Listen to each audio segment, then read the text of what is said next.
Debo destacar, me parece importante señalar que el Festival Pulso Lírico es un festival territorial que se extiende desde la comuna de Quinta Normal hasta el barrio Yungay, barrio Brasil, Concha y Toro y Balmaceda, y que busca visibilizar los distintos formatos en el cual se puede desplegar la poesía. Eh, Realizan un trabajo educativo y de vinculación territorial con el barrio a través de formación de talleres, eh, de vinculación con liceos, juntas de vecinos. Durante el festival las organizaciones llevan a cabo una feria, conversatorios, recitales de poesía, conciertos, talleres. Y esta significativa actividad está dentro de ese contexto. El festival Pulso Lírico inició el sábado pasado y se extiende con una serie de actividades hasta el sábado 16 de noviembre. Precisamente en el barrio Yungay, la Casona Compañía, habrá una feria, están cordialmente invitados a participar de todas las actividades que se están realizando. Eh, y bueno, en esta ocasión tenemos la posibilidad, el honor de estar con Angélica Panes, que me acompaña. Ella es profesora de educación media, con vasta experiencia en el aula, ejerciendo en la enseñanza de la lengua y la literatura. Eh, Tanto para ciclo básico como para enseñanza media. También tiene especialización en los planes diferenciados para tercero y cuarto medio. Además, ha implementado talleres de mediación, lectora y de escritura en los colegios, de escritura creativa para estudiantes de educación básica y media. Ha impulsado actividades extracurriculares tales como encuentros literarios en la escuela, concursos literarios escolares, etc. La labor docente de Angélica ha estado marcada por un enfoque inclusivo, impulsando estrategias de enseñanza y de aprendizaje basadas en atención a las particularidades de los y las estudiantes. Es una profesora facilitadora de espacios de trabajo en equipo y prácticas colaborativas entre pares. Es una maestra de profesores en ese sentido, en acoger la diversidad en el aula. Además está constantemente en la búsqueda de nuevas estrategias pedagógicas. Eh, Les hago notar la exposición que ella trajo de libros. Podemos ver, por ejemplo, Huidobro en braille y otros textos que son una maravilla. Bueno, ella nos va a presentar entonces su charla, Características de un libro accesible. Y después de que concluya su charla, pueden hacerle las preguntas que estimen convenientes. Así que yo agradezco una vez más a Pulso Lírico, a la organización y por supuesto a Angélica por estar acá. Muy agradecida y te dejo con los estudiantes. Muchas gracias. Eh, buenos días, no, buenas tardes, ya. Como dijo la profesora, soy profesora de educación media. También otra de mis actividades es la escritura poética y la edición de libros en braille principalmente. Me invitaron a conversar acerca de la edición de libros accesibles o inclusivos. Eh, yo voy a hablar a partir de la experiencia que he ido adquiriendo en este trabajo, en esta colaboración con la editorial Libro Imaginario, que se dedica a generar libros en braille e imagen táctil.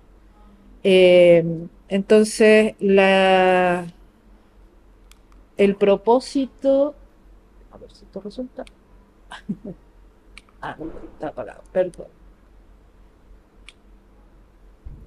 El propósito de la charla es reflexionar sobre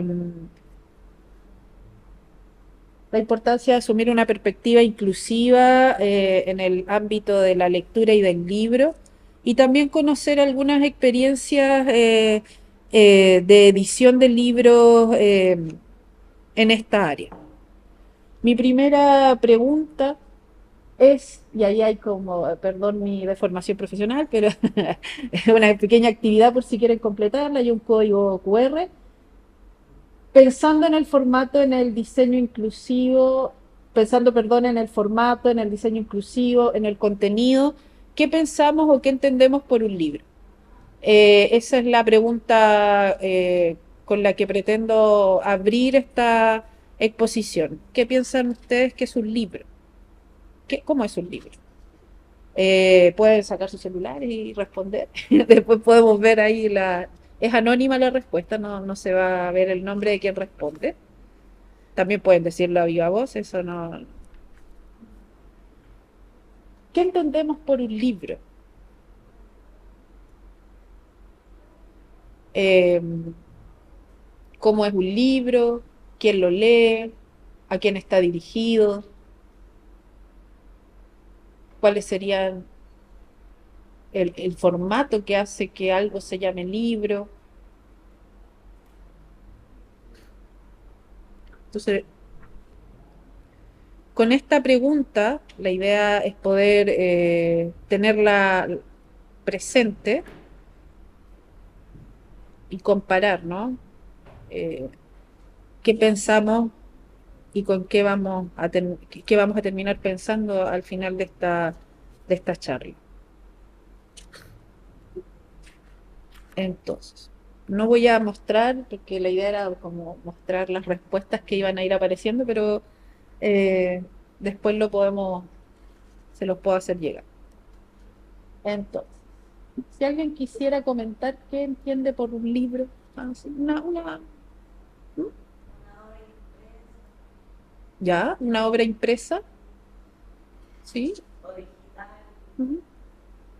¿Ya? ¿Obra impresa o digital? ¿Alguna otra idea? Así, libre, llana. Gracias. ¿Cuál es tu nombre? Catalina, muchas gracias. Ya. Entonces, muchas gracias. Avanzamos un poquito. ¿Cómo dialoga el libro, la lectura y la inclusión? Eh, entonces, desde el 2017 colaboro en una iniciativa editorial que busca editar y publicar libros en amplia codificación. Cuando señalo esta amplia codificación, me refiero a un formato o diseño de libro universal y por lo tanto accesible. Es decir, que quienes leen de manera visual y quienes lo hacen de forma áptica puedan acceder al libro en igualdad de condiciones. La forma áptica es cuando las personas leen de manera táctil, con el tacto, ¿no? Leen el braille. Esto en Chile no ocurre o bien ocurre aislada o esporádicamente. La industria editorial no provee en iguales cantidades, libros en tinta y libros en braille. No existe tampoco una ley de cuotas, por ejemplo, que asegure una producción mínima de libros en braille, macrotipo, con ajustes razonables, lo que genera un ecosistema del libro inequitativo. Macrotipo es cuando las letras son grandes, ¿sí? Las razones podemos encontrarlas en las lógicas comerciales de la industria, en la precariedad técnica para producir libros en braille y el costo que esto implica, así como en la hegemonía del libro tradicional que dificulta la circulación de otros formatos que no se asemejen a él. Además, se le coloca poca o nula atención a las indicaciones sobre el derecho de las personas con discapacidad a informarse y acceder a bienes culturales. Derechos que están indicados tanto en la Convención de los Derechos de las Personas con Discapacidad como en la Ley sobre Igualdad de Oportunidades e Inclusión Social de las Personas con Discapacidad. Tal situación no es única de Chile, puesto que a nivel mundial las iniciativas para generar libros accesibles son pocas y remitidas a los circuitos editoriales independientes y de factura experimental y o artesanal, no distinto a como ocurre en nuestro país, donde las publicaciones de libros se circunscriben a circuitos específicos y de corte práctico, pero no menos relevante para las comunidades de las personas en situación de discapacidad visual.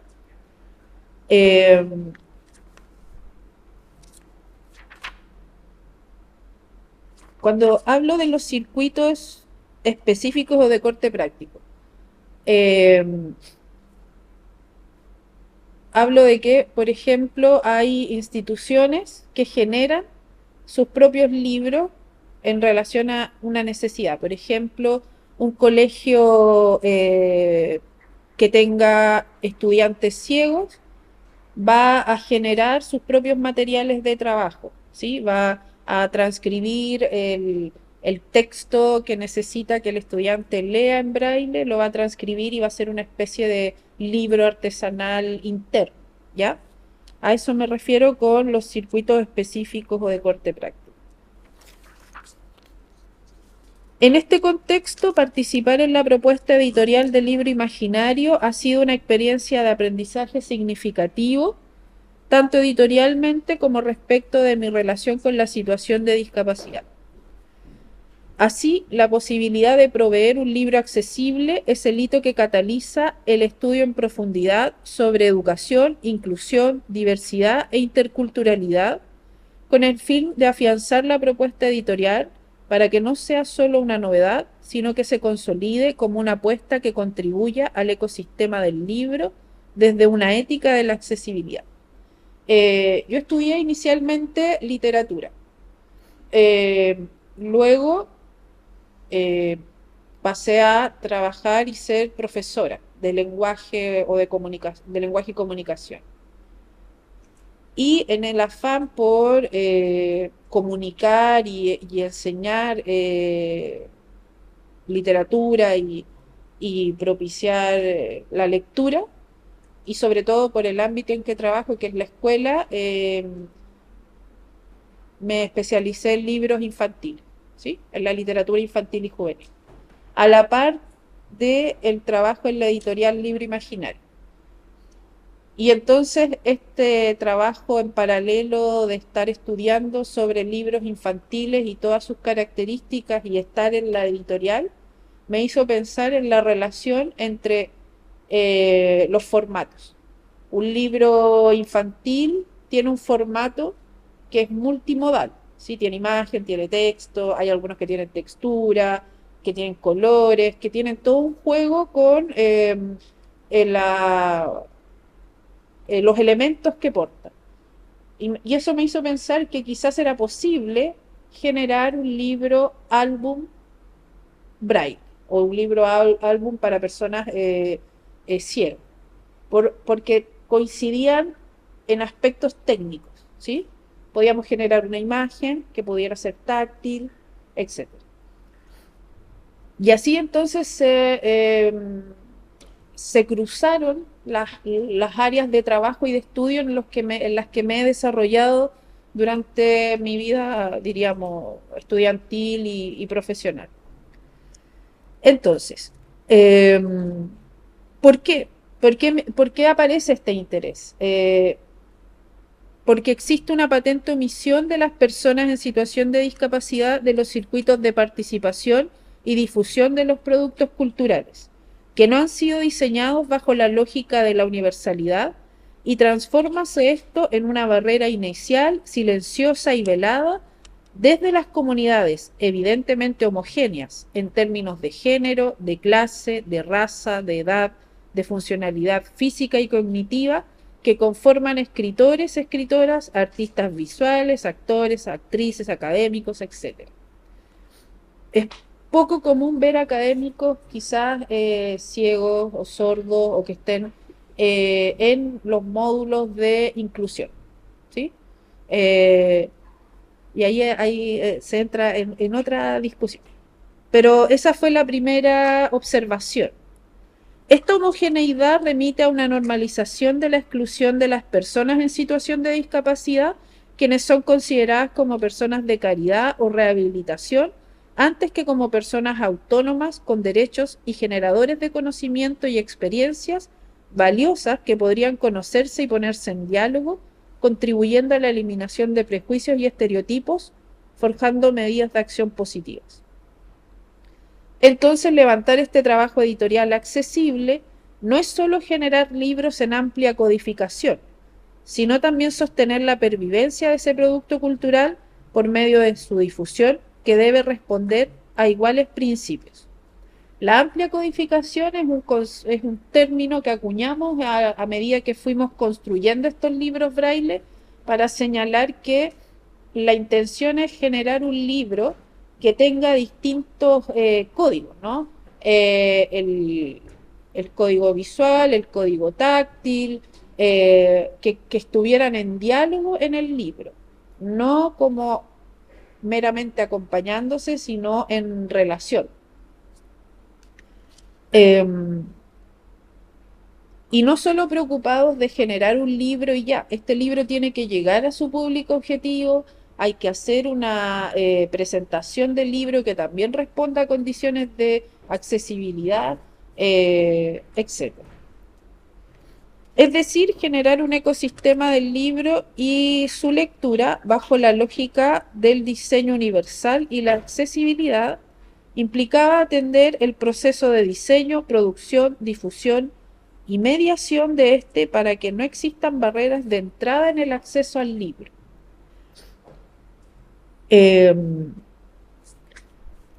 Y en cambio se transformen en medidas de acción positiva, es decir, medidas que contribuyan a mover los cercos que delimitan quiénes pueden escribir, quiénes pueden leer, quiénes pueden publicar, comentar libros.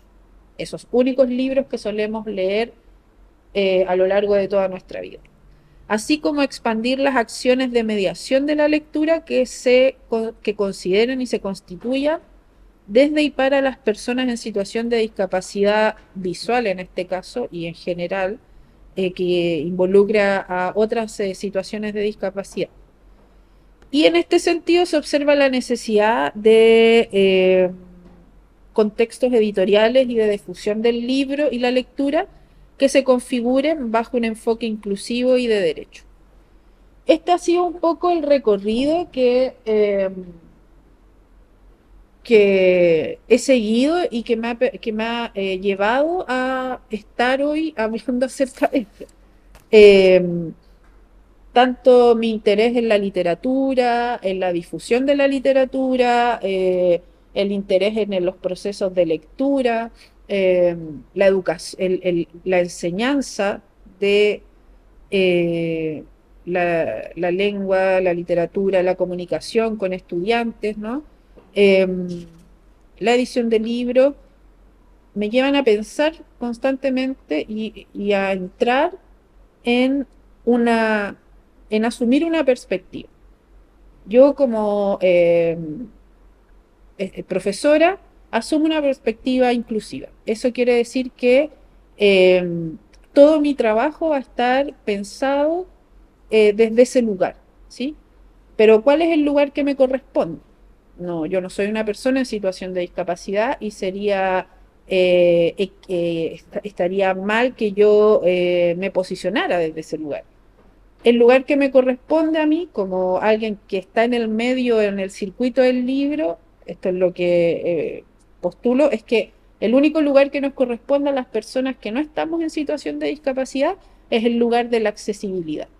Lo que nosotros podemos hacer para que todas nuestras acciones en relación al libro, la lectura y su difusión llegue a todo público es el lugar de la accesibilidad. ¿Cómo voy a pensar mi trabajo como literato, literata, como editora, editor, como mediador de lectura, como profesora de lengua y literatura? ¿Cómo lo voy a pensar? ¿Desde qué lugar? Entonces, ¿qué voy a hacer? ¿Qué medidas voy a tomar para que esta información llegue a todos los públicos, ¿sí? Y no se quede con el único público tradicional normativo. Entonces, bueno, aquí está un poco mi marco teórico de la vida, al que he ido llegando. Eh, Diversidad, inclusión y accesibilidad son los ejes de este trabajo y de esta postura que asumo en relación al libro. Bueno, ahí hay varios autores, uno tiene que buscar siempre eh, cuál construir, ¿no? Un marco teórico a lo largo de su vida de lecturas y estudios. Entonces, a mí me interesa mucho ser respetuosa de ciertas cosas. Por ejemplo, hice un magíster en educación para la inclusión y la diversidad y me pregunté cuántos profesores en situación de discapacidad habían. O miré la bibliografía y pregunté y me dije, ¿dónde están los autores que reflexionan sobre la situación de discapacidad que provengan de las comunidades en situación de discapacidad? Allí también hay una responsabilidad de apertura, ¿no?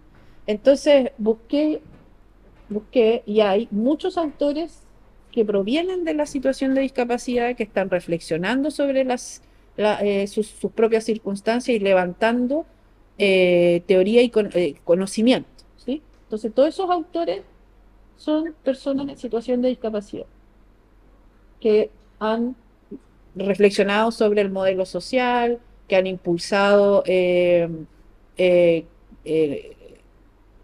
las convenciones que hay, que están incluso repensando el modelo social y modificando el lenguaje que se utiliza para nombrar a las comunidades en situación de discapacidad, ¿sí? Entonces, eso también es importante, me parece, de tomar. Y tener un enfoque de derecho, sobre todo quienes están en el circuito del libro y la edición. ¿Cuáles son las obligaciones que como editor debo cumplir, ¿no? Está la Declaración de los Derechos Humanos, las convenciones de la Convención de los Derechos de las Personas en Situación de Discapacidad, la Ley de Oportunidades. Estas leyes se nombran, por ejemplo, en la Política Nacional del Libro y la Lectura y son la base, el enfoque de derecho sobre el que se funda, aunque la política no hable tanto de la accesibilidad, pero considera. Hay un tratado que se llama el Tratado de Marrakech, que es el que señala ciertas, ¿cómo decirlo?, permisos para editar libros en braille, como no pasar por alto, pero flexibiliza ciertas condiciones para poder pasar una obra, por ejemplo, clásica a libro braille, no sé, los derechos de autor, etcétera, ¿sí? O poder ajustarlas, ¿sí? De ahí vamos a hablar acerca de las características de un libro, las características físicas de un libro braille. Entonces, tener todo posicionarse y tener claro desde qué lugar también es importante.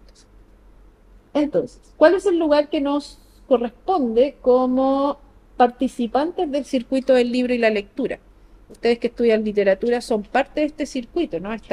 Estamos estudiando libros, obras que vienen en libros, entonces van a estar siempre pensando en esto, ¿no?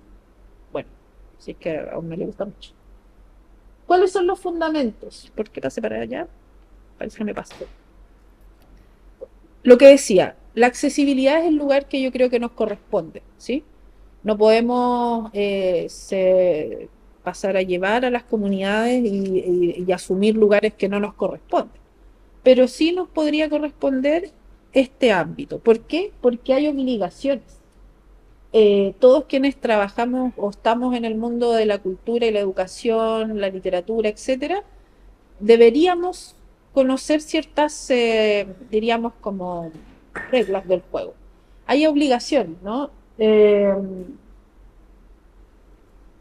Las personas en situación de discapacidad tienen, diríamos, la lucha por la vida independiente y la plena participación. Que los entornos, que la sociedad asegura entornos en que puedan participar. Eso desde colocar una rampa, hacer que todos los espacios sean accesibles. para que la persona, igual que todas, pueda desarrollar su vida de manera independiente. Entonces, lo mismo, vida independiente, accesibilidad, participar, eh, y entonces la accesibilidad es un potenciador de estos derechos. Todos estos derechos que aparecen en los derechos humanos, derechos de la Convención de Derechos Humanos de las Personas en Situación de Discapacidad, las leyes, se logran con ciertos elementos que van a potenciar los derechos, y eso es, por ejemplo, la accesibilidad. Entonces,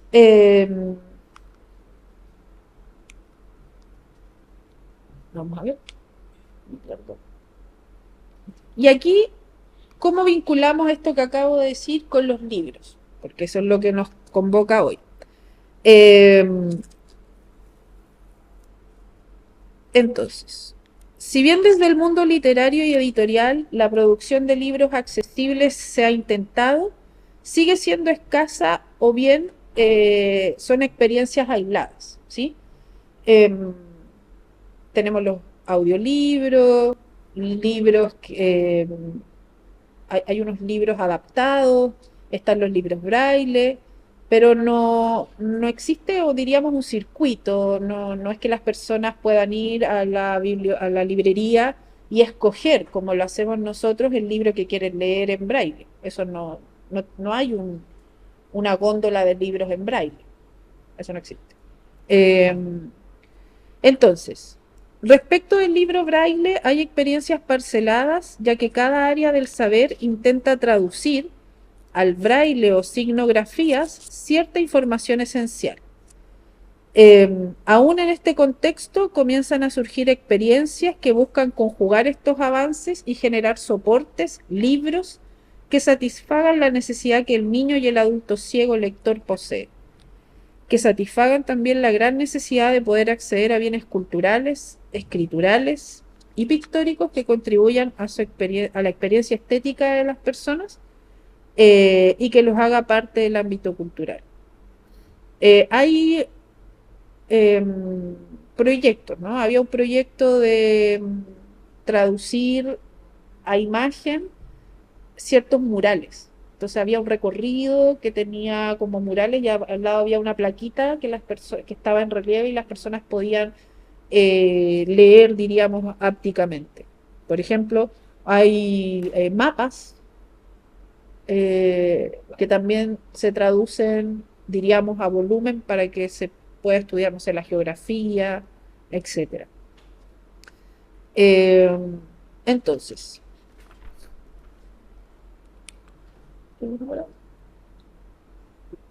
sí, lo que ya acabo de decir, me parece. Eh, ya lo dije. Ya, entonces, buscando cuáles podían ser las referencias, ¿no? Porque en el fondo uno está creando un libro, tratando de generar un material y no tiene muchas referencias de dónde tomar ejemplo. Entonces, llegamos a conocer ciertas experiencias. Y, por ejemplo, está la experiencia de una editorial francesa que hace libros a nivel artesanal, que se llama en español Los dedos que sueñan, y que se dedica a la edición de libros, álbumes táctiles, ¿sí? Lo que voy a presentar en general son libros, álbumes, porque es lo que, diríamos, busqué cuando intentaba vincular el libro braille y el libro álbum. Entonces, en 1993, Philippe Claudette empezó con esta editorial, eh, y es una editorial que trabaja a escala de una editorial mediana, generando de manera artesanal y con materiales reciclables, pero tecnificada, estos libros. Entonces allí se ve, por ejemplo, eh, que está el texto en tinta, y abajito hay como unos puntos. Eso es el braille. No se ve muy bien, pero... Y Las personas que leen braille aprenden, tienen todo un proceso de apresto, igual que nosotros que hacemos rayitas en kinder, qué sé yo, hacia la derecha, hacia la izquierda, para poder ubicarnos en la hoja. Las personas ciegas también. Y su apresto tiene que ver con las texturas, con las formas, con ese tipo em, de elementos para poder leer una imagen, ¿sí? Em, entonces es posible que ellos decodifiquen que allí hay una especie de caminito, porque lo van a reconocer. Las personas ciegas tienen un dedo lector, eh, un dedo que más sensible o que ya está entrenado para reconocer las formas. Eh, También desde Argentina habían unas experiencias de libros inclusivos o en braille, en multimodales en el fondo, tienen imagen, tienen relieve, tienen elementos táctiles, ¿no? Esta editorial se llama Editorial Erizo y trabajaba libros impresos en tinta y en relieve. eh, y lo interesante que trata de que el niño ciego y el niño no ciego puedan leer a la vez. O sea, que el papá y el niño ciego puedan leer. De ahí voy a explicar eso que parece importante. Que el libro pueda ser decodificado a la vez por todos los lectores. Eh, También está bueno, no sé si se alcanza a ver, pero un libro que se llama Genoveva, un libro ilustrado que tiene los puntitos, ¿no? Bueno, el braille, el texto en braille y la imagen. También que hace un juego como con la lluvia, el paraguas, los puntitos del braille. Y lo más entretenido, el Mafalda en braille. En Argentina está se me olvidó el nombre.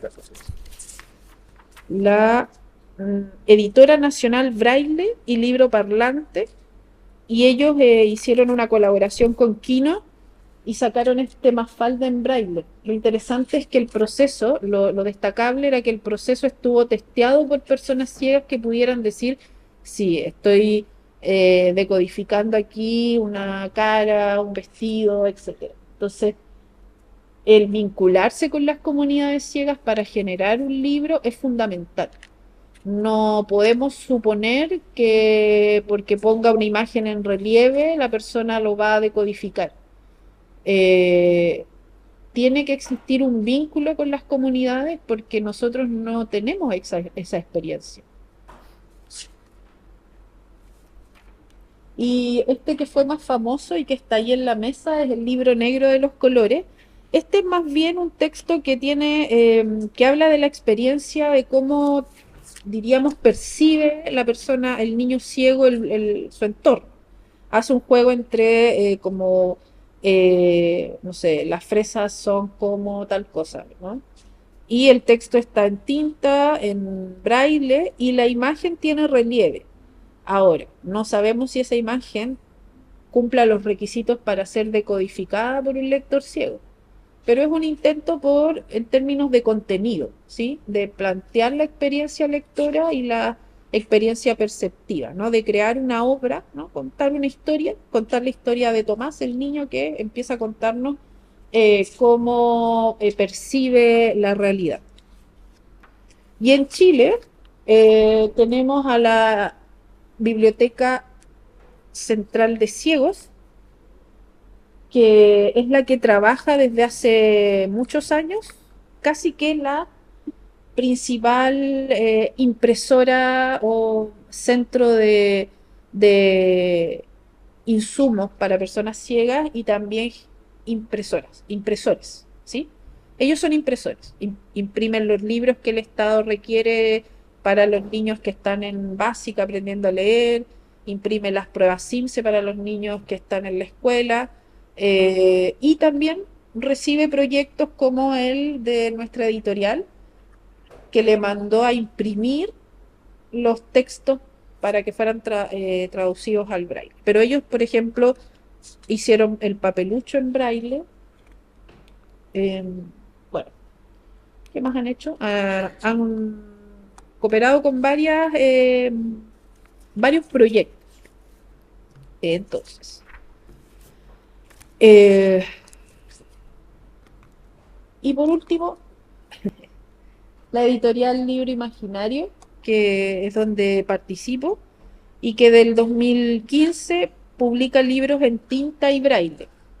Y es interesante en la evolución que ha tenido, porque el trabajo de la editorial se gestiona y se puede lograr a través de fondos del libro. Se postularon a estos proyectos de libros braille a fondos del libro, se adjudicaron los fondos y con esos dineros se pudieron generar estos libros. ¿Y cuál fue el contenido? Por un asunto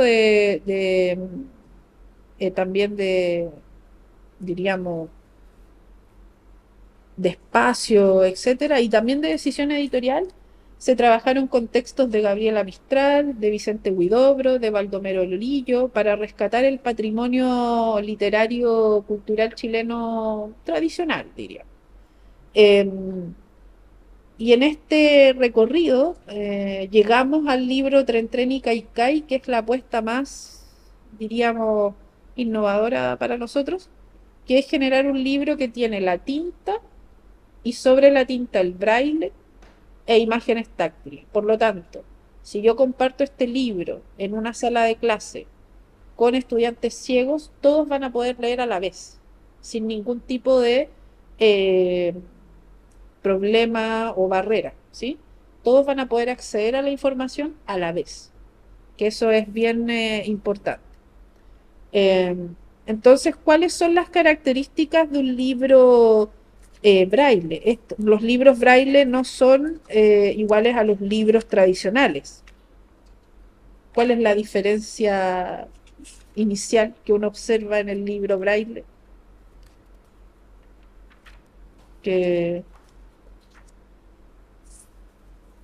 ¿Cuál es la diferencia? Claro, tienen el braille. Eh, ¿Ah? La textura no tiene el lomo. Los libros en braille no son con espiral porque no nos haya alcanzado la plata para hacerlo con lomo. No, no es eso. Y no porque, y también uno puede decir, pero esto es como una fotocopia, ¿no? No. Eso es exactamente. Porque no está hecho para un lector ocular, está hecho para un lector táctil. Exactamente. No, se devuelven las hojas, incluso la persona ciega tiende como un cuaderno, ¿no? Como a doblar las hojas y poder leer así. Por lo tanto, que no tenga lomo no significa que el libro tenga menor valor, que el lomo es una cosa sagrada para los editores. Cuando presentamos este libro, nos decían, pero ¿por qué no tiene lomo? Podríamos inventar algo para que tenga lomo. Eso no es nuestro fin. O sea, no está entendiendo nada. No es para nosotros el libro. No somos el público objetivo. Entonces, eh, hay resistencias a un libro de este tipo en el circuito, por ejemplo. A cómo se ve, parece un cuaderno, no tiene lomo, pero uno tiene que entender que, y allí viene como el paso siguiente, ¿no? ¿Me voy a quedar en la crítica respecto de la forma del libro o voy a avanzar a entender que este libro es para otro lector, ¿sí? Que no es para mí, no soy el público objetivo, que tiene otra finalidad. Entonces los libros braille tienen aspectos materiales específicos que contribuyen al proceso lector y que resultan importantes al plantear la posibilidad de producir estos libros inclusivos. Primero, se debe reconocer la importancia de la elección en el tipo de papel utilizado para la impresión, que debe ser agradable al tacto y ser durable, ya que se debe cuidar la calidad del punto. Después ustedes van a poder acercarse y hojear los libros, pero los libros tienen puntitos. Eso se desgasta, digamos.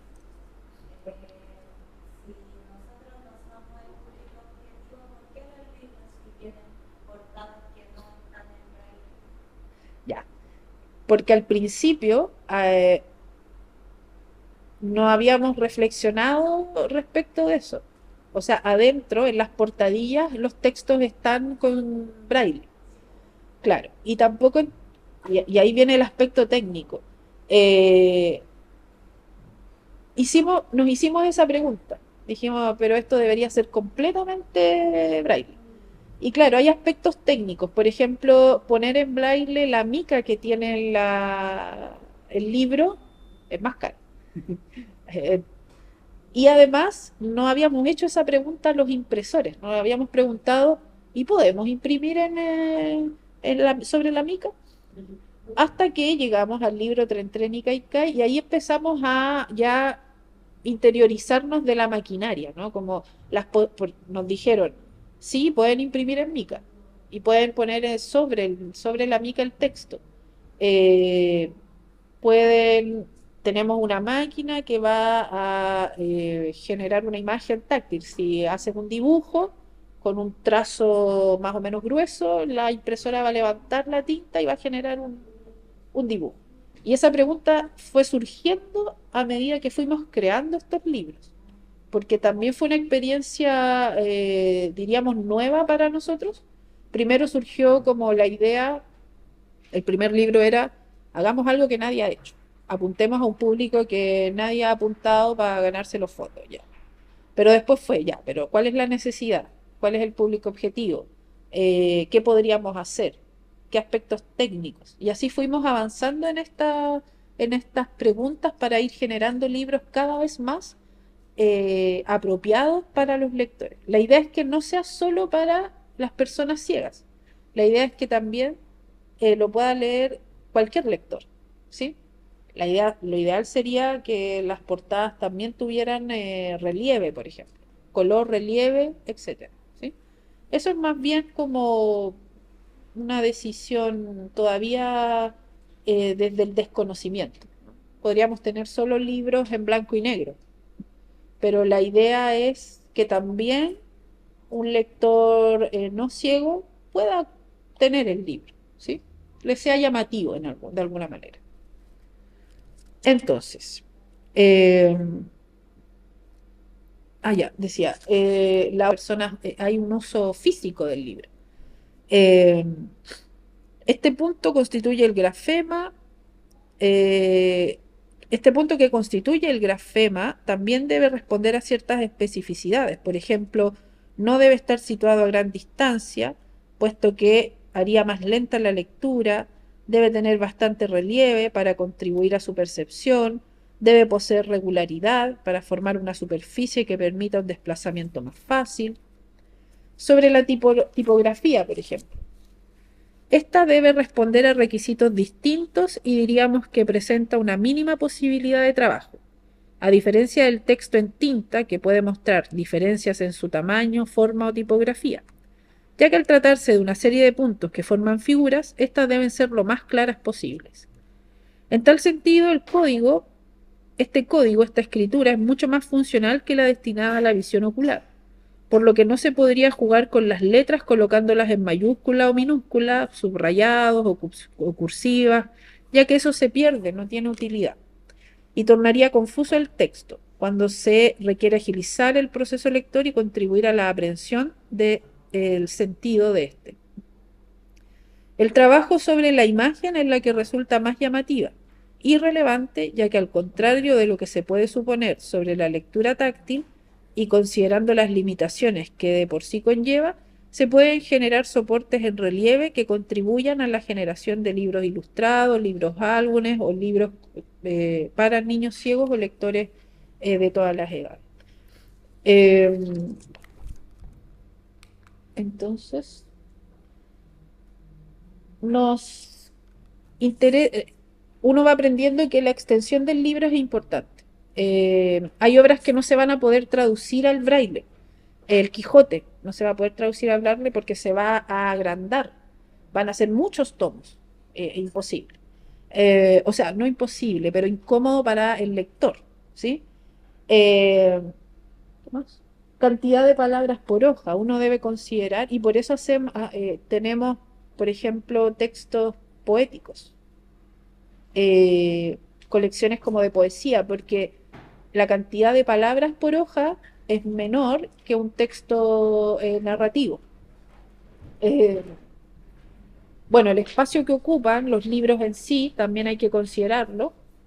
Eh, Conocer las entidades que imprimen en braille. Está la biblioteca para ciegos que imprime, son impresores.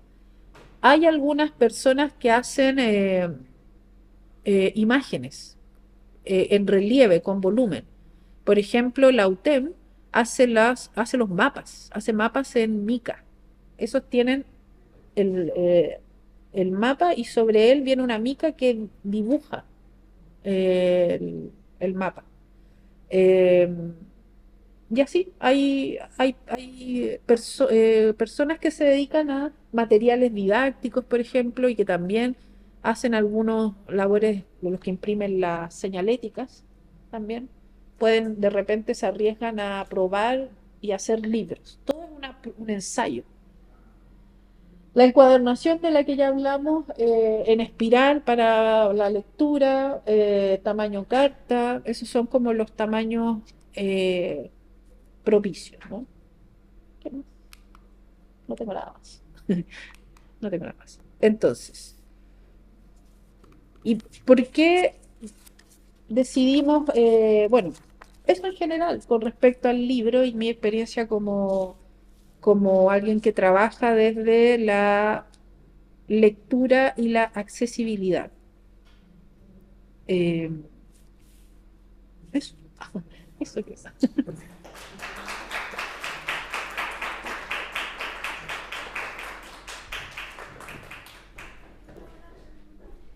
Te voy a pedir. Bueno, como decía, esto de que para el mercado no es como muy atractivo, digamos, que los libros sean aliados y que no tengan monólogo. ¿Han pensado cómo hay estrategias como de alguna manera para vencer este paradigma negativo que se tiene sobre estos libros justamente por su aspecto? Y para como poder insertarlo que sea accesible. Es bien difícil, como yo creo que ni siquiera hay todavía una reflexión muy profunda respecto de cómo ingresar estos libros a un circuito comercial. Lo que se hace es donar, hacer llegar al público objetivo principalmente. Eh, por ejemplo, en la Biblioteca de Santiago están los libros. A las profesoras que trabajan con personas ciegas, de repente llegan a la editorial y preguntan y los libros se regalan. Como fueron libros adquiridos, en este caso, con fondos del libro, ya están, diríamos, pagados, no hay costo asociado.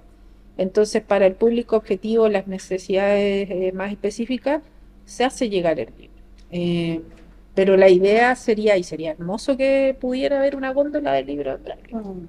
Ahora, la dificultad es que el costo del libro braille es muy alto, porque eh, es unitario, no es como que te hagan un precio por 100 libros, 500 libros, sino que cada libro vale, eh, se me olvidó, tanto por ciento y no tiene un costo al por mayor, por así decirlo, como ocurre con los libros que se mandan a editar, que las editoriales mandan a editar a impresores de manera tradicional.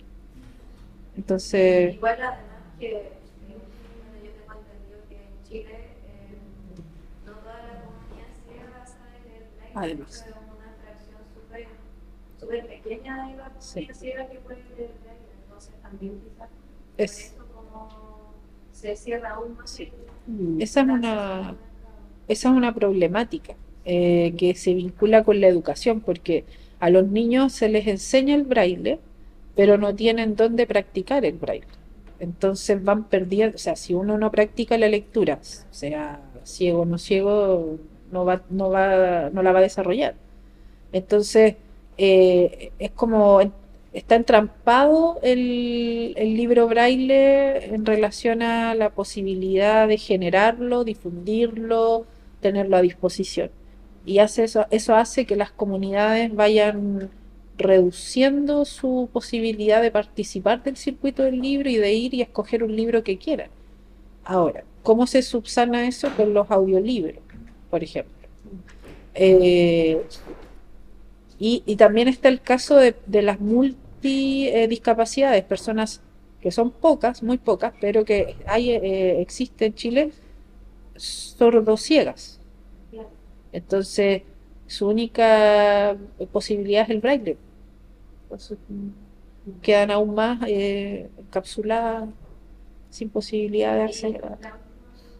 Sí, que han pensado también en lanzar algún libro como no sé si se dice sensoriales, donde también hayan olores, como los típicos libros de Claro. niños que vienen con olores y como hartas cosas para tocar como didáctico.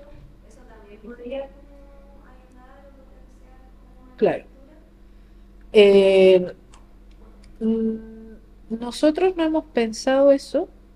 Sí sé de un proyecto que pensó y se ganó un fondo para hacer ese tipo de libros como más sensoriales y con braille, ¿sí?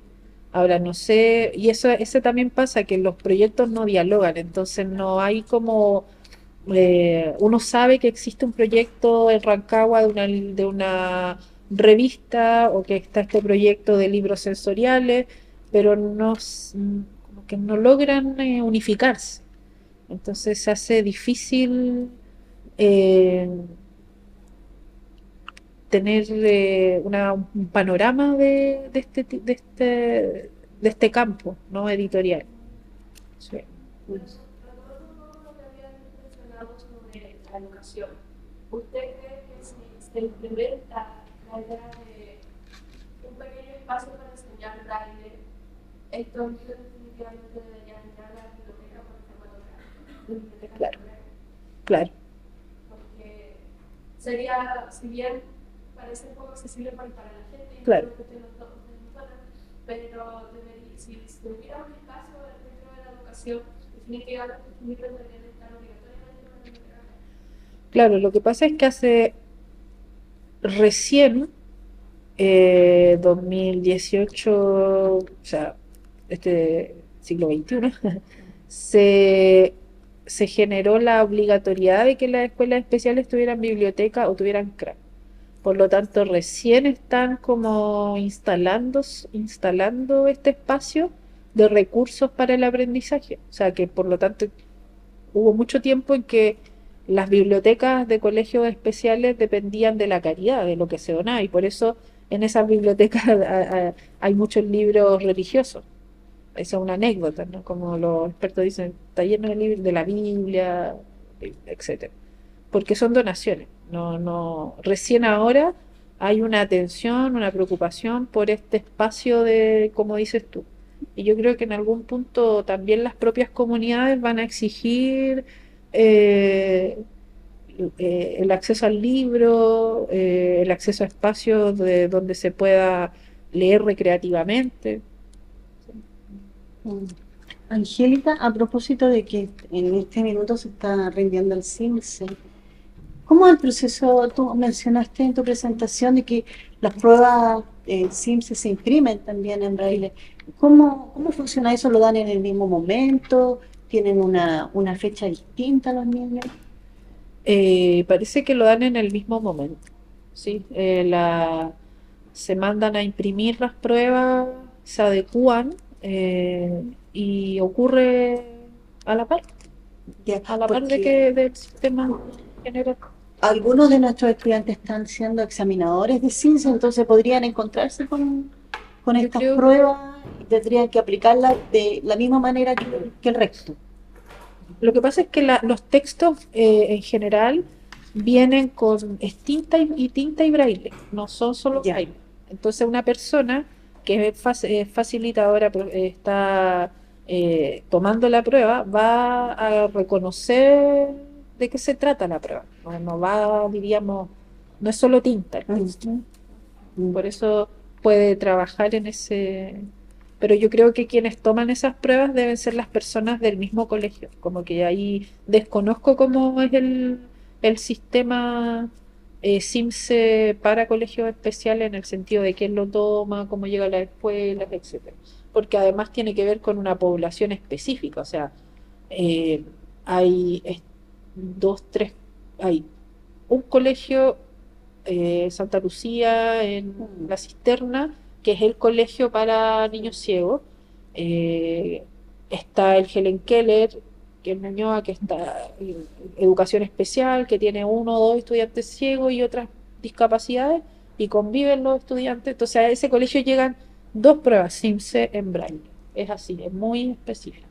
Ya. Y ahora los colegios que tienen integración tendrán un alumno sordo, un alumno ciego por integración o por este plan PIE, ¿no? A eso me refiero. Y llegará una prueba SIMSE específica para ello. Oye, tengo una curiosidad respecto a la edición del texto en braille, porque cuando se produce la edición del texto, hay un equipo de revisores, de editores que están diagramando y que revisan y hay correctores de estilo. ¿Cómo funciona eso?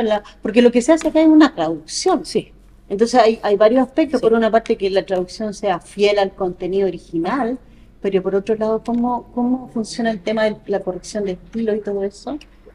Eh, lo que uno hace es entregar, diríamos, la maqueta del libro, que es un PDF, o sea, es un archivo Word en hoja tamaño carta con el texto con un tamaño de letra y los impresores, y por eso, bueno, la biblioteca son impresores, diríamos, los más rigurosos y serios, trabajan, está a cargo de una fundación, pero la gente que trabaja allí es gente en situación de discapacidad visual, por lo tanto reconoce, sí, trabaja, genera también eh, genera trabajo para personas ciegas.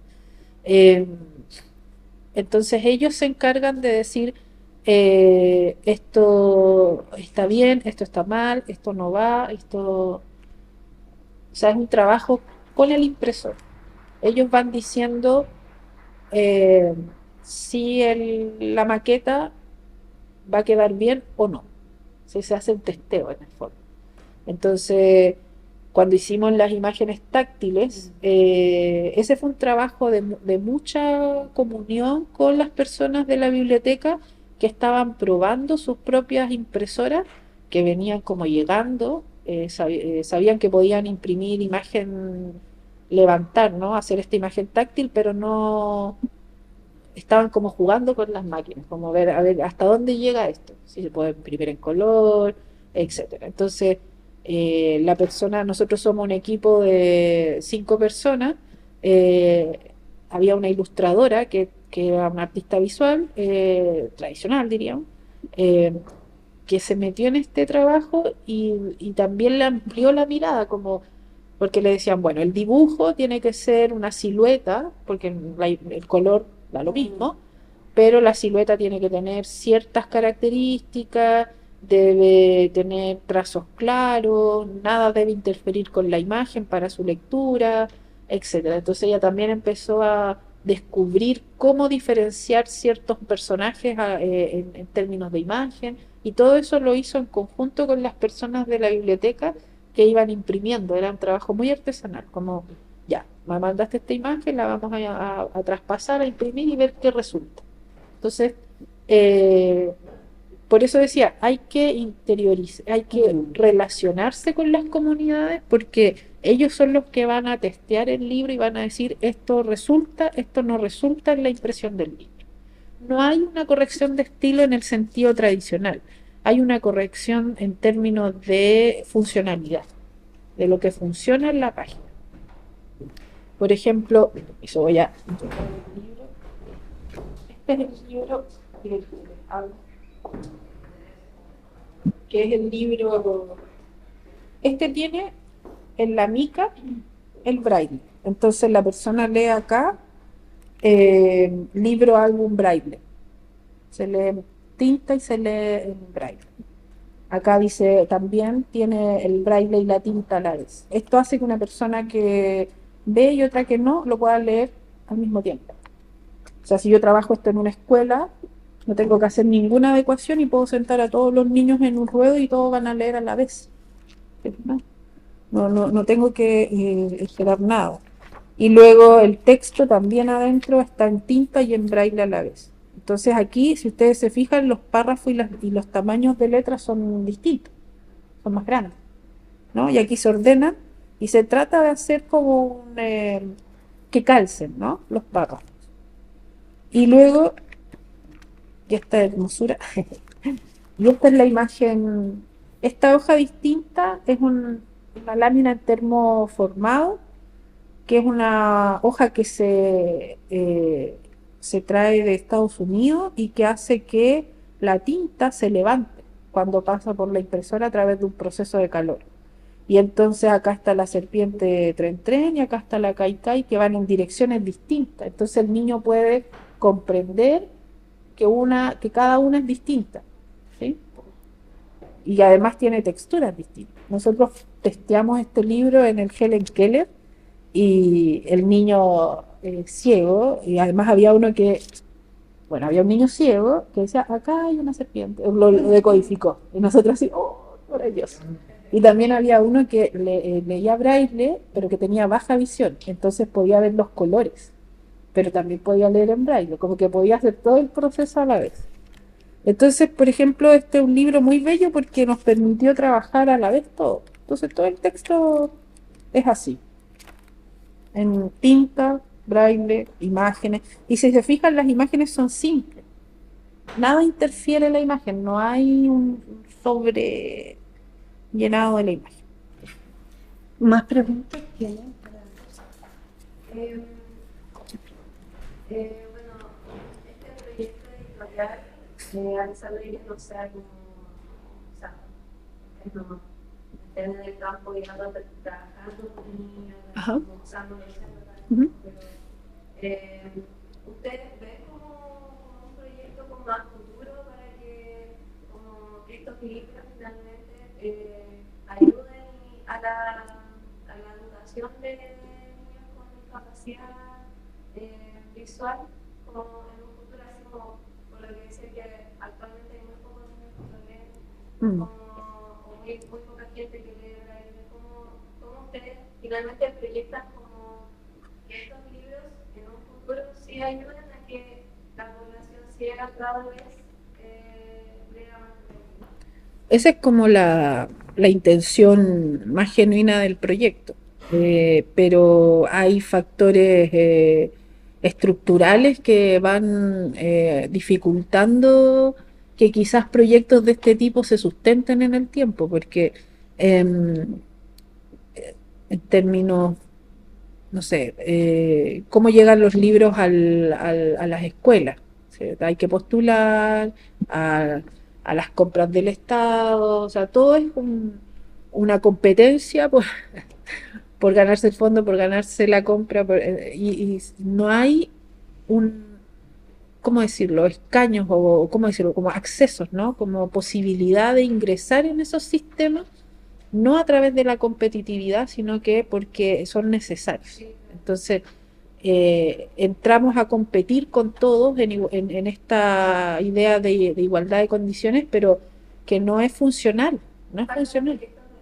Claro, claro, no. O sea, el fondo del libro tenía una línea de inclusión que nos permitió competir con gente que tenía proyectos de inclusión, pero esa línea se cerró a partir del 2018 y ahora todos los libros, cuando uno va y hace el fondo para publicar libros en las editoriales, ¿no?, se sustentan a través de los fondos, todos compiten. No hay, diríamos, una mirada una atención, ¿no? Entonces eso dificulta las cosas, porque este es un libro, estos son proyectos caros, que deberían financiarse, bueno, particularmente sería imposible regalarlos, porque no nos sustentaríamos. En cambio, si viene por fondo, el costo del libro está resguardado. No vamos a perder, diríamos, dinero, no vamos a quedar, no vamos a ir a la quiebra. Pero es un proyecto no comercial, no, y que por lo tanto cuesta mucho sostenerlo porque no tiene cómo sustentarse en ese, a menos que hayan espacios que vayan abriéndose a recibir los libros, promocionar los libros, etcétera. Bueno, en honor al tiempo Sí. de Angélica y de todos, queremos concluir la charla dándote las gracias y Gracias también a ustedes. invitándola a que puedan Sí, empezar a pueden mirar mirar, el tocar. libro. Y bueno, muchas gracias a Gracias. Pulso Lírico por esta oportunidad y a ti por tu tiempo. Sí. Y también a los asistentes. Muchas Muchas gracias.